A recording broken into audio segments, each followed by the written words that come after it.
లైఫ్లో ఎప్పుడు ఎలాంటి మార్పులు సంభవిస్తాయో ఎవ్వరికి తెలియదు. అవమానాలనే పూలదండలుగా మార్చుకుని ఎదిగిన వాళ్ళు ఉన్నారు. అహంకారాన్ని కంఠాభరణంగా ధరించి అడుక్కు తింటూ పోయిన వాళ్ళు కూడా ఉన్నారు. కాలచక్రం ఎవరిని ఎప్పుడు ఎక్కడ కూర్చోబెడుతుందో ఎవ్వడికి తెలియదు. మరి ప్రజలందరికీ సీక్రెట్ తెలియదు అంటారా ఏంటి? ప్రపంచంలో ఆత్మహత్యలు చేసుకుని చచ్చిపోతున్నారు. ఆత్మహత్యలు ఎందుకు? పరిస్థితులు మారతాయి కదా.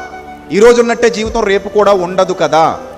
ఆ సంగతి మీకు తెలిస్తే నిరాశలు ఎందుకు, నిస్పృహలెందుకు, బాధలెందుకు, దుఃఖం ఎందుకు, కన్నీరెందుకు, విచారం ఎందుకు, ఏడుపెందుకు, దిగులెందుకు, భయం ఎందుకు, భ్రాంతి ఎందుకు?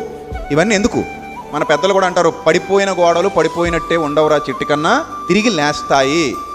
What is the future? We don't have any information. ఇది నీకు బాగా అర్థమైతే మరి ఎందుకు మనకి బెంగ, మనకు ఎందుకు విచారం, మనకు ఎందుకు దిగులు? రాబోయే మార్పు కోసం ఓపికతో ఎదురు చూడాలి కదా.